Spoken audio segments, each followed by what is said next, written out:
누가복음 15장입니다.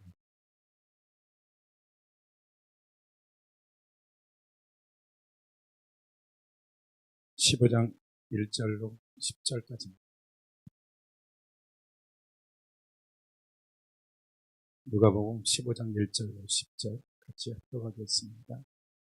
시작. 모든 세리와 죄인들이 말씀을 들으려고 가까이 나오니 바리새인과 서기관들이 수군거려 이르되 이 사람이 죄인을 영접하고 음식을 같이 먹는다 하더라. 예수께서 그들에게 비유로 이르시되 너희 중에 어떤 사람이 양 100마리가 있는데 그 중 하나를 잃으면 99마리를 들에 두고 그 잃은 것을 찾아내기까지 찾아내지 아니하겠느냐. 또 찾아낸즉 즐거워 어깨에 메고 집에 와서 그 벗과 이웃을 불러 모으고 나와 함께 줄기자 나의 잃은 양을 찾아내노라 하리라. 내가 너희에게 이르노니 이와 같이 죄인 한 사람이 회개하면 하늘에서는 회개할 것이 없는 의인 아홉으로 말미암아 기뻐함보다 더하리라. 어떤 여자가 10 드라마가 있는데 하나를 잃으면 등불을 켜고 집을 쓸며 찾아내기까지 부전히 찾지 아니하겠느냐. 또 찾아낸즉 벗과 이웃을 불러 모으고 말하되 나와 함께 줄기자 잃은 드라마를 찾아내노라 하니라. 내가 너희에게 이르니 이와 같이 죄인 한 사람이 회개하면 하나님의 사자들 앞에서 기쁨이 되느니라. 아멘. 하나님, 말씀이 말씀되게 하시고 말씀이 생명되게 하여 주옵소서. 문자 넘어 있는 하나님의 마음을 보게 하시고 하나님의 경륜과 계획을 볼 수 있는 은혜를 베풀어 주옵소서. 볼 수 있고 들을 수 있고 깨달을 수 있는 은혜를 베풀어 주시옵소서.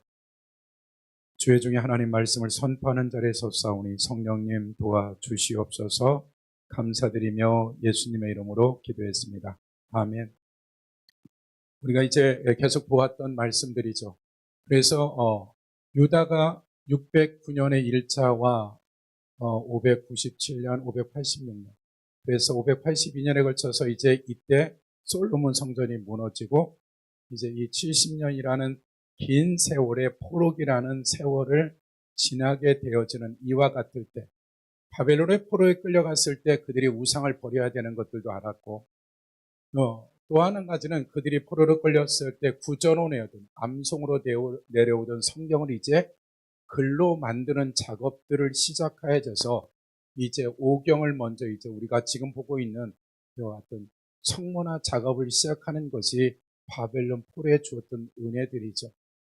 또 한 가지는 이제 그들이 성전 시스템의 중심으로 살다가 성전이 없었을 때 과연 어떻게 살 거라는 고민들을 리더들이 하게 되어지고, 그리고 우리가 예루살렘 유다가 아닌 이방 땅에서 우리가 어떻게 살아갈 건지에 대한 수많은 영적 리더들이 고민을 했고, 그것을 위해서 그 시작은 상상도 못할 정도로 좋은 일들이었어요.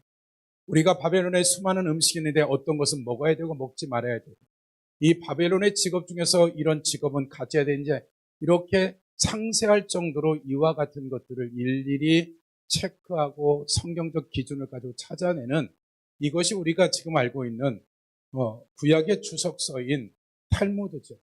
그래서 그것이 바벨론 탈무드가 있고 이집트에 있는 이집트 탈무드가 있고 사마리아 탈무드가 있고 예루살렘의 탈무드가 있었던 것이 시작과 의도는 굉장히 좋았지만, 이것이 이제 거반 예수 그리스도가 오실 이때쯤 되어지면 이것이 너무나 변질되고 이것이 왜곡되어지고 혼합되어져서 그 본질인 성경이라는 성문 토라만큼이나 이 구전 토라가 성경과 같은 동일한 위치에 서서, 실제 예수님이 말라기 후에 400년 동안의 선지자도 없고 말씀도 없었을 때 이들에게 있어서 말라기에 누가 성전문을 좀 닫아줬으면 좋겠다 할 정도로 타락해버렸던 거죠. 그것이 400년 가까이 이르렀으니 여기에 이사야나 예레미야나 호세 같은 선지자들이 있었던 것이 아니니까. 그러니까 그들에게 있어서는 우리가 갖고 있는 이런 글자로 된 성경이 있는 게 아니죠. 암송하거나 그런 파피루스 같은 큰 것이 없으면 회당에 하나 있을까 말까 정도의 그러한 정도였죠. 그러니까 인쇄술, 구텐베르크가 인쇄술이 나오기 전까지 실제 글을 읽을 수 있는 사람은 1%도 안 됐다라는 거예요. 그러니까 어떤 지식인층에서 리더그룹에서 어떻게 그 글자를 가지고 해석하는 것은 전체 영향력을 끼칠 수 있었던 거죠. 그래서 계속해서 예수님이 와서 하는 일들은 다른 것들이 아니라 그 잘못된 본래 성경이 가졌던 성문토나 가졌던 그 본질적인 것들이 왜곡된 것들을 끊임없이 바꾸고 있다. 그래서 우리가 저번 주에 봤듯이 1절에 모든 세리와 죄인들이 말씀을 들으러 가까이 나오니 바리새인과 서기관들이 수군거려 이르되 이 사람이 죄인을 영접하고 음식을 같이 먹는. 그러니까 우리가 보았으면 별것 아니지만 이때는 그 명예가 삶의 모든 가치의 목적이었다. 그래서 수치는 죽는 것보다 더할 정도이기 때문에 오늘날도 이슬람권에서는 자녀들이나 가족의 누군가 공동체가 수치심, 그 가문이는 공동체를 수치심을 주면 살인을 해버리고 명예살인이다. 사람을 죽여도 살인죄에 해당되지 않을 정도로 그 정도로 이게 고착화되어져 버린 거죠. 예수님 당시에는 우리가 배운 대로 사내들이 그 70명이 나라는 없지만 그 자치 운영할 수 있는 모든 권위를 로마에서 사내들이 공의원에게 맡겼단 말이죠.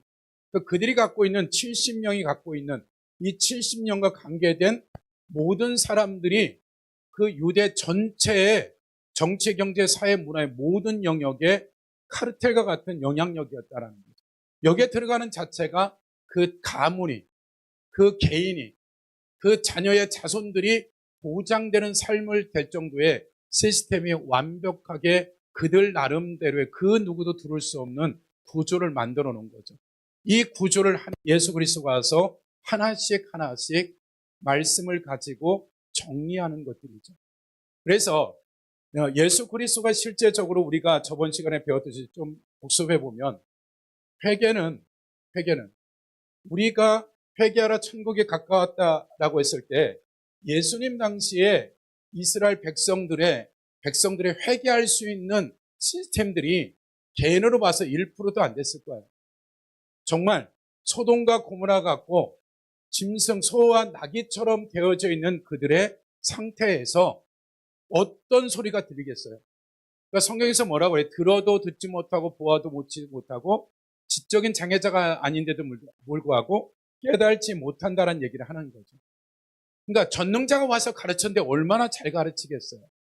그럼에도 불구하고 그들이 그 말이 무슨 말인지 못 알아듣는.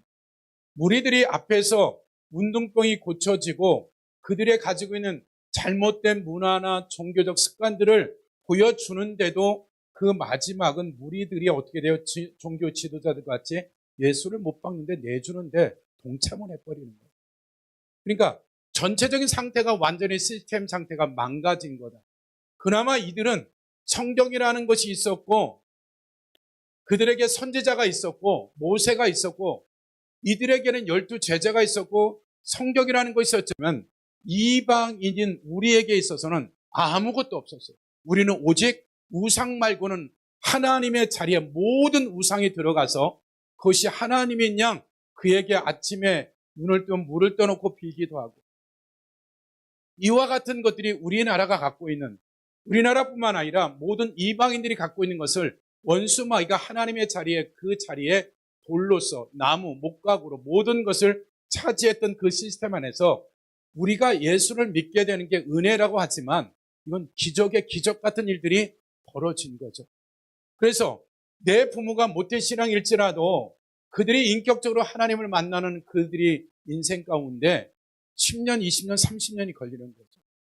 그 선조들의 은혜가 있는데도 불구하고 그가 주님께 온전한 인생을 하나님을 만날 수 있는 그 기회조차도 그게 많지는 않은 거죠.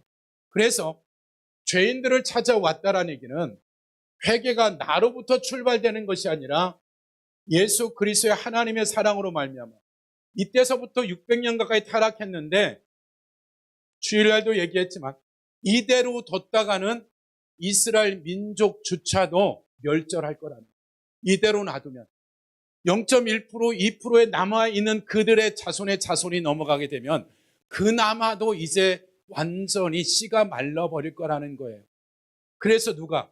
예수 그리스도가 찾아오셔서 어떤 죄인들을 만나든 죄를 졌다는 얘기 한마디도 안 해요. 그리고 그들의 문제를 해결하고 그들에게 은혜를 베풀고 사랑과 긍휼을 베풀고 그들이 하나님께 돌아올 수 있는 그러한 은혜를 준 것이 이 예수님 당시의 시대적 상황이라는 거죠. 우리가 열왕기사 13장에 보시면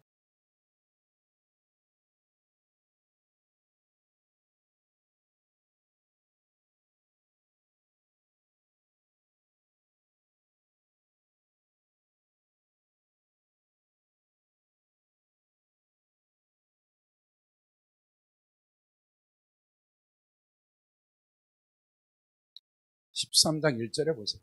구약 536쪽이죠. 보라, 그때가 어떤 때예요?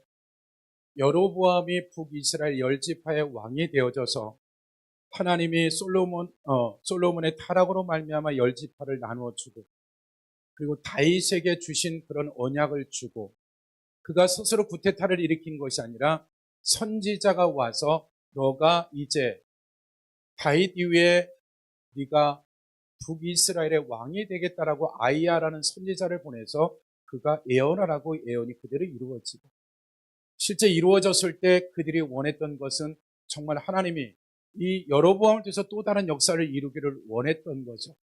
그러니까 여로보암이 단순히 북쪽 이스라엘의 그냥 어떤 사람을 선택한 것이 아니라 10지파 중에서 하나님 보시기에 합당한 자를 찾아서 이를 왕으로 세운 거예요. 그러니까 그 시간대 하나님이 솔로몬 이후에 있을 그 시간적인 그 타이밍에 수많은 사람들 중에 여로보암이 가장 하나님 보기에 적임자였어요. 그래서 그를 왕으로 세운 거죠, 북이스라엘에. 그런데 문제는 무슨 얘기가 생겨요? 우리가 배운 대로 3대 절기 가운데 자꾸 북쪽 이스라엘 사람들이 여기에 내려오니까 이게 걱정이 되어져서 베델과 단에 금송아지를 세우고 일반인으로 제사장을 세우고 3대 절기를 날짜를 바꿔버려서 그들을 미혹해서 이제 우상을 섬기하는 문을 연 것이 여로보암입니다. 시작은, 그러면 하나님이 이 베델을 다는 금송아지를 세울 때 그냥 천둥번개를 쳐도 되고 다 때려부실 능력이 있는데도 하나님이 이에 대해서 곧바로 왕을 폐하거나 그러지 않아요. 그 중에 하나가 무엇이냐면 아나리아 삽비라가 죽었을 때 땅 판 것이 이것이냐 했을 때 이거 딱 한 번 죄를 지어서 이들의 생명을 거둬낸 것이 아니라 이 삶이 매번 그랬던 거예요. 그러니까 이것이 교회 가운데 너무나 문제가 생기고 있음에도 불구하고 하나님이 기회를 주고 기회를 주고 기회를 주는데 이게 마지막 기회였던 거예요. 그러니까 여로보암도 그가 살아왔던 삶이 있단 말이에요. 왕이 되기 전에 왕이 되고 나서 살았던 삶이 있기 때문에 그의 연약한 것, 우리의 보기에는 말도 안 되는 금송아지를 섬기는 것을 눈뜨고 본다는 자체가 이해가 안 돼요. 22년을 기다린단 말이에요. 20년 가까이. 그럼 그 20년 동안에 하나님이 무엇을 했냐는 거야. 그를 버린 적이 없단 말이야. 그래서 배경은 이렇게 타락한 상태에서 13장 1절 보세요. 보라, 그때 하나님의 사람이 여호와의 말씀으로 말미암아 유다에서부터 베델에 이르니 마침 여로보암이 제단 곁에 서서 분향한 들. 어디서? 금송아지. 베델에 금송아지 세워놓고 지금 제사 집례하는 거죠. 근데 하나님이 누구를? 북쪽 이스라엘이나 유다에 있는 선지자를 지금 이곳에 베델까지 보낸 거예요. 현장에. 하나님의 사람이 제단을 향하여 여호와의 말씀으로 외쳐 이르되 제단아 제단아 여호와께서 이와 같이 말씀하기를 다윗의 집에 요시야 이름하는 아들을 낳으리니 그가 내 위에 분향하는 산당 제사장들을 내 위에 제물로 바칠 것이요 또 사람의 뼈를 내 위에 살리려 하셨느니라고 그날에 그 진주를 들어 이르시되 이는 여호와께서 말씀하신 진주라 제단이 갈라지며 그에 있는 재가 쏟아지려 하며 여로보암이 왕이 하나님의 사람이 베델에 있는 제단을 향하여 외쳐 말함을 들을 때 제단에서 손을 펴며 그를 잡으려 하더라. 그를 향하여 편 손이 말라 다시 거두리. 그러니까 잡으라는 그 소리 앞에서 여로보암의 왕의 손이 말라 비틀어져 버린 거예요. 순간. 하나님의 사람이 여호와의 말씀으로 보인 진주대로 제단이 갈라지며 재가 제단에 쏟아진지라. 왕이 하나님의 사람에게 말하되 이르되 청한 건대 너는 나를 위하여 내 하나님 여호와께서 은혜를 구하여 내 손이 다시 성하게 기도하라. 하나님의 사람이 여호와께 은혜를 구하니 왕의 손이 다시 성하도록 전과 같이 되니라. 왕이 하나님의 사람에게 이르되 나와 함께 집에 가서 쉬라. 내가 내게 예물을 주리라. 하나님의 사람이 왕께 대답하되 왕께서 왕의 집 절반을 내게 준다 할지라도 나는 왕과 함께 들어가지 아니하고 이것에서도 떡도 먹지도 물도 마시지 아니하리니 이는 곧 여호와의 말씀이 내게 명령이 이르기를 떡도 먹지도 말고 물도 마시지 말고 왔던 길로 되돌아가라 말하였음이라 아니라 이에 다른 길로 가고 자기가 베델에 오던 길로 되돌아가지 아니하니라. 말하자면 지금 단순히 지금 말하는 10구절 정도의 얘기만 있었겠냐는 거. 너가 지금 이 베델에서 우상 숭배하는 금송아지가 얼마나 잘못됐는지를 선지자가 가서 직접, 그럼 이 선지자가 오기 전에도 하나님은 끊임없이 여로보암에게 얘기를 했을 거예요. 공식적인 거 빼놓고더라도. 그럼에도 불구하고 여로보암이 실제 이런 경험을 하고 나서도 어떻게 돼요? 이것을 그대로 진행해요. 그러니까 33절 보세요. 여로보암이 이 일 후에도 그의 악한 길에서 떠나 돌이키지 아니하고 다시 일반 백성을 산당의 제사로 삼되 누구든지 자원하면 그 사람을 산당의 제사장으로 삼았으므로 이 일이 여로보암 집의 죄가 되어 그 집의 땅 위에 끊어져 멸망하게 되니라. 이런 선지자가 경고를 하고 수많은 사건이 진행한 다음 하나님이 여기서 멈추지 아니하고 14장 1절 그때 여로보암의 아들 아비야가 병든지라. 여로보암이 자기 아내에게 이르되 청하건대 일어나 변장하여 사람들이 그들에게 여로보암의 아내임을 알지 못하게 하고 실로로 가라. 거기 선지자 아이야가 누구예요? 여로보암이 왕이 될 거라는 그 예언을 한 선지자에게 자기 아내를 보낸 거야. 그는 이전에 내가 이 백성의 왕 될 것을 내게 말한 사람이라. 그대의 손에 떡 10개와 가자와 꿀 한 병을 가지고 그에게 가라. 그가 그대에게 이 아이가 어떻게 될지를 알게 하리라. 여로보암의 아내가 그대로 하여 일어나 실로에 가서 아이야의 집에 이르러 아이야는 나이가 많아 눈이 어두워 보지 못하더라. 여호와께서 아이야에게 이르되 여로보암의 아내가 자기 아들이 병들었으므로 내게 물으러 오나니 너는 이러이러하게 대답하라. 그가 들어올 때 다른 사람인 채 체함이라. 그가 문으로 들어올 때 아이야가 그 발소리를 듣고 말하되 여로보암의 아내여 들으라. 내가 어찌해 다른 사람이 취하느냐. 내가 명령을 받아 흉한 일을 내게 전하리니 가서 여로보암에게 말하라. 이스라엘 하나님 여호와의 말씀이 내가 너를 백성 중에 들어 내 백성 이스라엘의 주권자가 되게 하고 나라를 다윗의 집에 찢어내어 내게 주었거늘 너는 내 종 다윗을 내 명령 지켜 전심으로 나를 따르라. 나 보기에 정직한 일만 행하였으나 같지 아니하고 내 이전 사람들보다 더 악한 일을 하고 가서 너를 위하여 다른 신을 만들며 우상을 부어 만들어 나를 노엽게 하고 나를 내 등 뒤에 버렸도다. 그러므로 내가 여로보암 집에 재앙을 내려 여로보암에 속한 사내는 이스라엘 가운데 매인자나 노인자나 다 끊어버리되 거름더미를 쓸어버린 같이 여로보암의 집을 맑게 쓸어버릴지라. 여로보암에 속한 자가 성읍에서 죽은 즉 개가 먹고 들에서 죽은 즉 공중에 새가 먹으리니 이는 여호와께서 말씀하였음이라 하셨더라. 너는 일어나 내 집으로 가라. 내 발이 성읍에 들어갈 때에 그 아이가 죽을지라. 온 이스라엘이 그를 위하여 슬퍼하며 장사니라. 여로보암에 속한 자는 오직 이 아이만 묘실에 들어가니 이는 여로보암 집 가운데 그가 이스라엘의 하나님 여호와를 향하여 선한 뜻을 품었습니다. 여호와께서 이스라엘 위에 한 왕을 일으키니 그가 그날에 여로보암의 집을 끊어버리라. 언제나 하니 곧 이리지라. 여호와께서 이스라엘 쳐서 물에서 흔들린 갈대와 같이 되게 하시고 이스라엘을 그 조상들에게 주신 이 좋은 땅에서 뽑아 그들을 강 건너 흩으시리니 그들이 아세라상을 만들어 여호와를 진노케 하였습니다.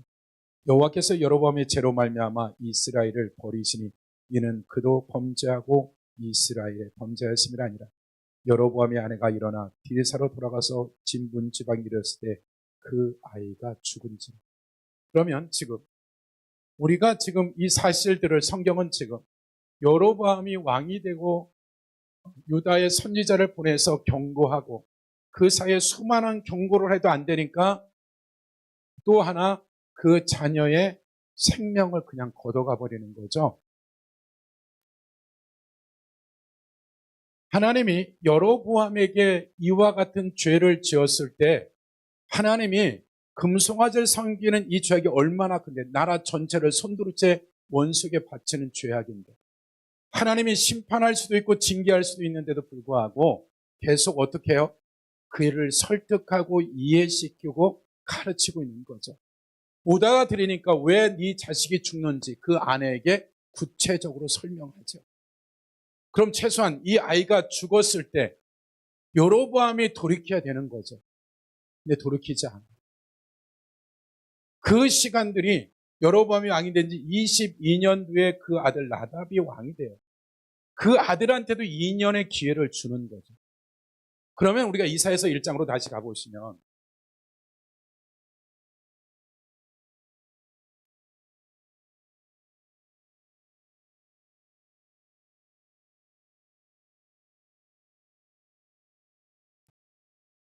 다시 2절 보시면 하늘이여 들으라 땅이여 귀를 기울이라 여호와께서 말씀하기를 내가 자식을 양편을 두어 그들이 나를 거역하였거든. 그러니까 신명기 30장에 보면 그때 어떻게 해요? 모세가 하늘 에발 심장과 그림 심장 안에 6지파씩 세워두고 하늘과 땅을 지기로 삼고 신명기 34장을 말하면서 아멘 하라고 그러죠. 너희가 들어갈 땅에서 만약에 우상 숭배라고 죄를 짓는다면 너희들은 다시 포로가 돼서 먼 나라로 포로로 끌려갈 거야 라는 얘기죠. 그래서 증인을 갖다 대는 거죠. 그러니까 이 말은 이사야는 하늘이여 들으라 땅이여 귀를 기울이라 이 말은 무슨 말이에요? 지금 유다 백성들이 지금 우시야 요담 아하스 히스기야 때 그 모든 하는 일을 밤낮으로 누가 봤다? 피조세계 하늘과 땅이 다 보았다라고 증인을 갖다 놓고 한번 얘기해 보자는 거죠. 지금 이사야가 하는 말이 하나님이 주신 말씀인데 이 말이 틀렸는지 안 틀렸는지 한번 증인을 하늘과 땅의 증인을 세놓고 우리 한번 얘기해 보자는 거죠. 그래서 소는 그 임자를 알고 나귀는 그 주인을 구유를 알건만은 이스라엘은 알지 못하고 나의 백성은 깨달지 못했다. 말하자면 너희들의 삶이 지금 소나기보다 못하다. 4절 슬프다 범죄한 나라 누가 유다가 허물진 백성 행악의 종자래. 그들이 거룩함을 씨앗을 뿌려야 되는데 악행의 씨앗이래. 누가? 하나님을 믿는 유다 백성들이 부패한 자식이 돼요. 그들이 여호와를 버리고 누가 버렸다? 하나님이 버린 게 아니라 그들이 하나님을 버리고 우상을 선택했다라는 거예요. 그들이 여호와를 버리며 이스라엘의 거룩한 일을 만홀히 여겨 멀리 물러갔다. 그럼 하나님이 이 물러갔을 때 하나님이 그냥 포기한 게 아니란 말이에요. 뭐라고 그래요? 너희는 어째 더 매를 맞으려고 폐역을 거듭하느냐? 온 머리는 병들었고 온 마음은 피곤하였으며 발바닥에서 머리까지 성한 것 없이 상한 것 터진 것 새로 맞은 흔적뿐이고 그것을 짜며 싸매며 기름으로 부드럽게 함을 받지 못하였다.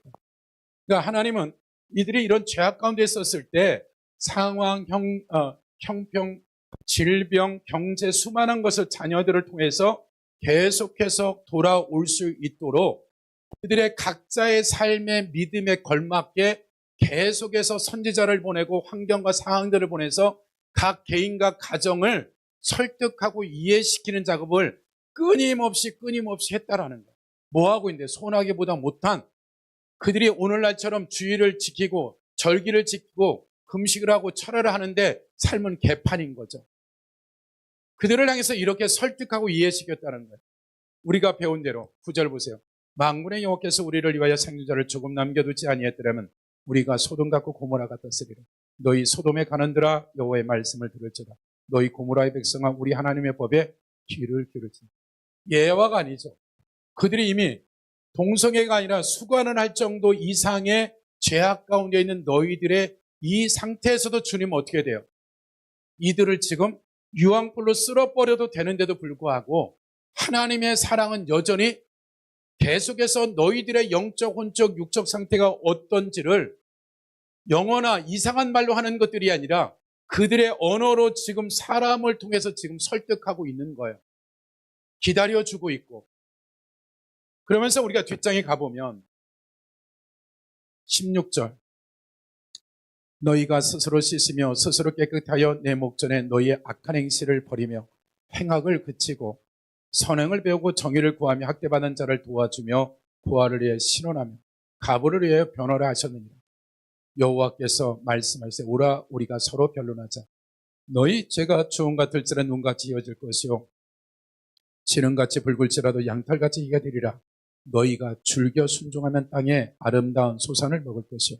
이게 무슨 말이에요? 지금까지 2절서부터 17까지 변론한 것에 대해서 할 얘기가 있냐 한번. 너네의 자존심이나 수주심을 드러내는 것이 아니라 너희들이 이대로 죄 가운데 거해서 하나님께 돌아오지 않으면 내가 법대로 심판할 수밖에 없기 때문에 너희 죄가 눈과 주홍 같을지라도 눈과 같이 어지고 지는 같이 붉을지라도 상상도 못할 그 죄일지라도 하나님은 지금 어떻게 설득하는 거예요? 내게만 돌아와. 잘못했다는 그 한마디 앞에 있었던 모든 것들을 흰눈처럼 양털처럼 양이 막 태어났을 때 그 상태, 그것처럼 너를 정결케 해줄게. 조건도 이유도 없는 거예요. 돌아오기만 한다면 이 모든 것들을 봐줄게 라고 지금 얘기하는 거예요. 그러니까 지금 이사야는 지금 무슨 얘기하고 있는 거예요? 이 죄인인 악한 이들을 향해서 이사야를 통해 애걸복구를 하는 거예요. 사정하는 거예요. 사정, 부탁하는 거예요. 하나님이 이들을 능히도 법대로 처리할 수 있는데도 불구하고 하나님의 사랑과 공의이 얼마나 크신지 하나님이 이사야를 통해서 이들에게 끊임없이 그들에 대한 것을 설득하고 이해시키면서 그렇다고 너희들을 천둥번개 치고 완전 멸망시키겠다는 얘기가 아니라 돌아오기만 한다면 모든 것들을 정리하고 회복할 건데 좀 돌아왔으면 좋겠다라고 누가? 하나님의 자존심도 수치심도 없는 거예요. 다 내려놓고 이와 같은 것들을 지금 이사야 때뿐만 아니라 아브라함으로 시작해서 말라기까지 이 일을 했단 말이에요. 근데 지금 바리새인과 서기관들은 무슨 짓을 하는 거예요? 이미 죄를 지어서 그래 죄진 건 사실이다. 중풍병이 되고 운동병이 되고 이건 인정하겠지만 성경은 그런 적이 없는데 어떻게 너희들이 성경을 해석하는데 이미 심판받았고 지옥 갈 거고 회복이 없다라는 것을 어떻게 너희들이 그런 얘기를 하느냐를 지금 예수님이 와서 이사야와 똑같은 얘기를 하는 거예요. 베델의 선지자에 가서 여로보암에게 선지자가 가서 하듯이 이렇게 주님이 와서 하루 이틀이 아니라 몇 년? 3년 6개월 동안에 이것을 설득하는 거예요. 3년 6개월. 조금 더 가보시면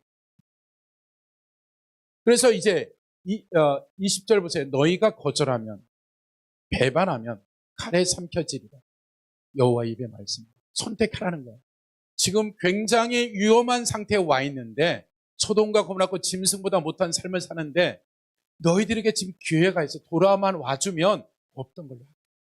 그리고 이전에 약속한 거 다 줄게라고 지금 약속을 하고 있는데 그렇지 않으면 이제 하나님이 심판하겠다라는데 곧바로 심판하지 않고 몇 년 걸린다. 170년 동안 기다립니다.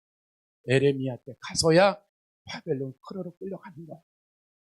그러니까 하나님이 우리를 사랑하시고 설득하고 이해시키는 것들이 우리가 상상 이상의 것들을 지금 아브라함을 그렇게 기다리고 설득하듯이 우리를 얼마나 사랑하는지를 예수님이 400년, 500년, 600년 동안에 완전히 거짓으로 혼합된 걸로 찌든 이들의 거짓으로 꼼짝달싹 못하는 그들에게 이제 예수님이 와서 그들의 삶을 이제 손대기 시작하는 거야. 그럼 보세요. 우리가 구원받기 이전에도 그런 은혜 가운데 주님을 믿을 수 있는 은혜를 주셨다면 그럼 유다 백성이나 북이스라엘 사람들이나 하나님의 사람들이 그들이 구원 이후에도 버린 적이 한 번도 없다는 얘기예요.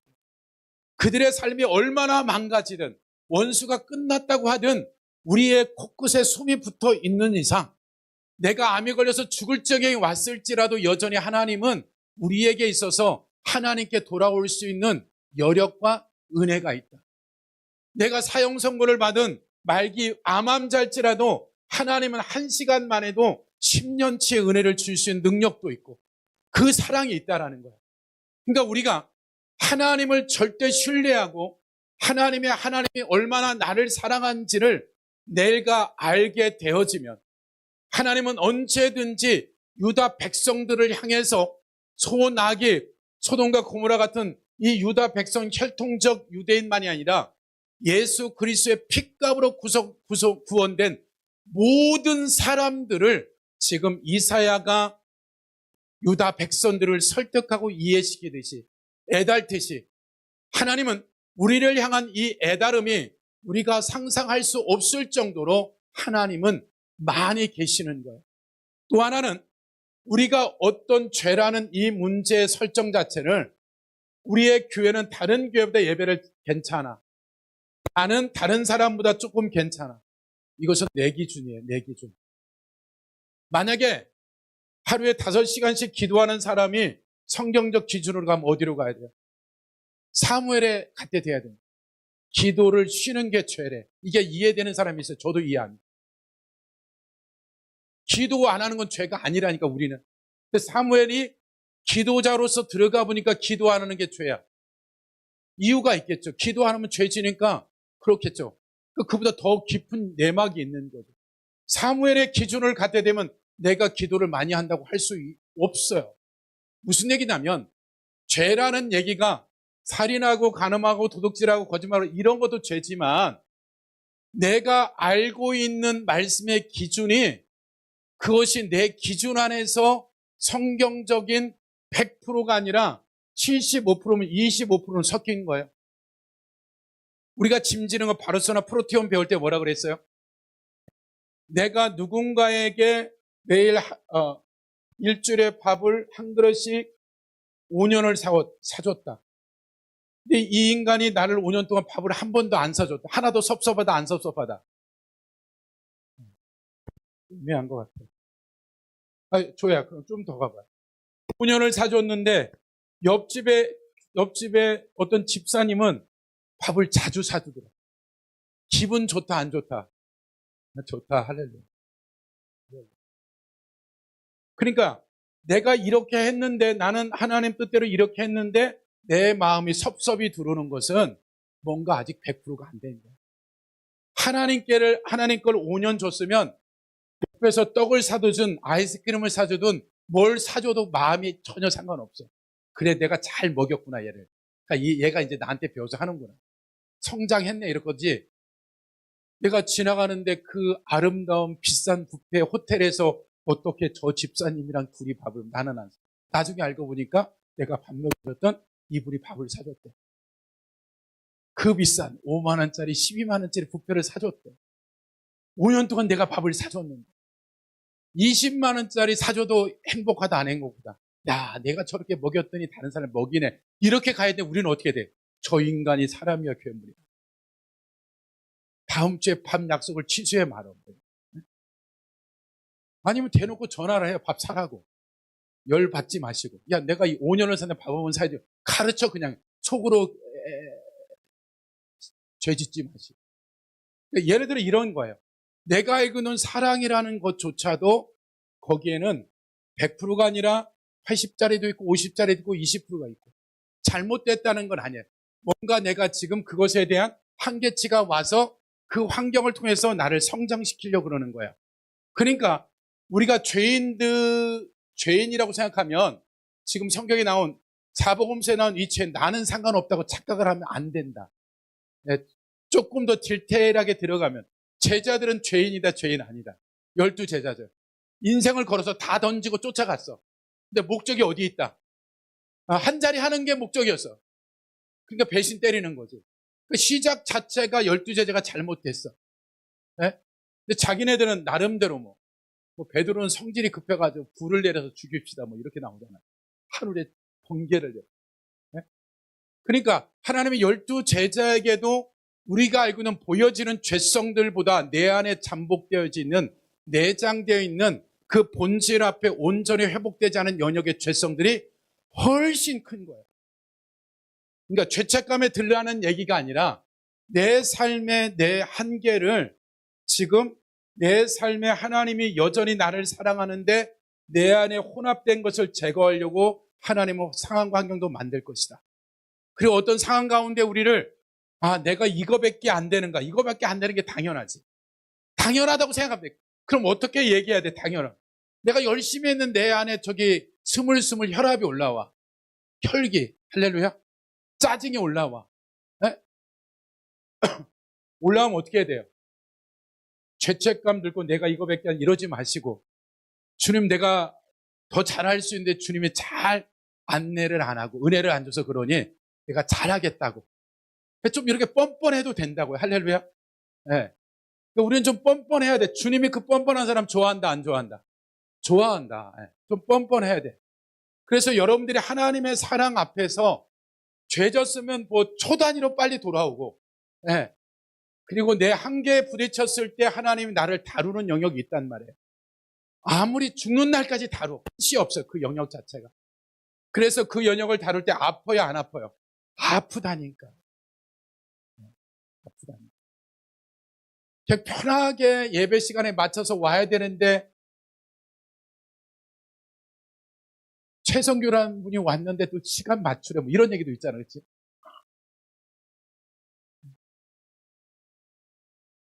신앙생활을 해본 사람이 봤을 때 이게 더 좋으니까. 네. 그러니까 어떤 부분에 있어서는 하나님이 우리를 다루는 데 있어서 그 시작은 힘이 들 때도 있고 어렵고 있지만 똑같이 하나님이 죄인들에게 가듯이 우리의 한계가 뭔지를 너무나 잘 알아서 사람을 붙이고 환경을 붙이고 상황을 붙여서 우리를 계속 성장시키는 이유가 뭐예요? 성장하는 것만큼 영혼육에 복된 누림이 있고 샬롬이 있단 말이에요. 우리가 생각하는 그 어떤 것에 있는 것이 아니라 하나님이 나를 나보다 잘 알기 때문에 내 한계를 깨트리고 새로운 영역 가운데 가는데 그 견고한 진이 깨지는데 쉽지 않다고요. 왜? 그 틀을 놓치면 죽을 것만 같고 무너질 것만 같아요. 근데 하나님은 그걸 놔버리는 게 살 길이에요. 놔서 하나님의 주권 앞에 들어가면 하나님이 그 영역을 내끼기 시작하는 거예요. 그래서 우리가 신약의 죄인들을 찾아갔을 때 그 죄인이 남이라고 그 당시에 충분히 이런 소리 하면 안 돼. 나라고 생각해. 내 죄성들에 대한 것이 있다면 하나님 내게도 이 잃어버렸던 영역들에 대해서 하나님은 찾기를 원하는 거죠. 왜? 핏값을 치고 다 찾아왔어. 아담이 죄값을 치르고 첫 창조는 모든 것을 우리에게 다스릴 수 있도록 모든 것을 줬는데 내가 아직 실력이 안 돼서 그것을 좀 못 맡길 뿐이에요. 아멘. 그래서 여러분의 삶에 있어서 어떤 상황에 걸리든지 간에 가장 먼저 여러분이 알아야 하나님이 우리를 무지막지하게 사랑한다. 내가 최소한 짐승보다는 낫다. 할렐루야. 내가 베델과 집안에 내가 가은이와 채린이가 방 2개 쓰더라고요. 채린이가 방에 있던 몰래 금송아지를 하고 섬기겠어? 그 정도는 안 할 거 아니에요. 그렇죠? 그러니까 우리가 하나님 앞에서의 어떤 영역에 있어서 우리를 다루실 때 우리가 정말 지질이 궁상 맞아서가 아니라 너무나 존귀하기 때문에 여러분에게 줄 게 너무 많은 거야. 근데 주고 싶어도 안달이 나 있는데 이거 줘봤자 다 뺏겨. 그러니까 못 주는 거야. 그래서 하나님이 어떤 영역을 다룰 때 여러분들이 센스가 있어야 돼. 항상 하는 얘기가 뭐예요? 눈치, 코치 있어야 되는 거죠. 그렇죠? 눈치만 있어도 먹고 사는데 지장 없어. 할렐루야. 그러니까 영치만 있더라도 그냥 붙어만 있어도 그냥 다운로드가 되는 거 아셔야 돼. 그러니까 누군가가 사람들을 여러분에게 붙였을 때 여러분의 삶에 있어서 성장시키고 변화시키는 그 말에 귀 기울이셔야 돼요. 그리고 그것을 붙잡아 보세요. 붙잡고 순종하는 순간에 내가 생각한 것의 대가 지불보다 상상할 수 없는 많은 것들이 열려요. 하나가 아니라고요. 단순히 성경 읽으라고 읽었는데 이게 성경이 읽기만 돼? 영혼육의 변화, 가정의 변화, 삶의 변화가 내 자녀의 변화, 남편, 아내의 변화가 일어난다니까 이게. 그래서 여러분의 주변에 붙여진 하나님의 사람들이 이사야가 됐든 에레미야 같은 이 뛰어난 사람도 있지만 일반적인 사람들이 들려지는 소리만 들을 수 있으면 여러분이 성장하는데 아무 지장 없다. 그 소리만 듣고 여러분이 해야 될 일이 뭐예요? 그냥 여러분이 액션만 취하면 그 다음부터는 누가 문을 열어요? 하나님이 문 연다. 그래서 하나님의 사랑은 변함이 없으시고 여러분이 죽는 날까지 하나님이 여러분을 용서하시고 사랑하시고 언제든지 여러분의 한계를 또 뜯어고치고 변화시켜서 하나님이 이 땅 가운데 여러분의 부르심에 합당한 권위와 권세를 주셔서 누리고 가기를 원하는 게 아버지 마음이다. 그래서 한 주간 그런 삶이 되기를 예수 이름으로 축복합니다.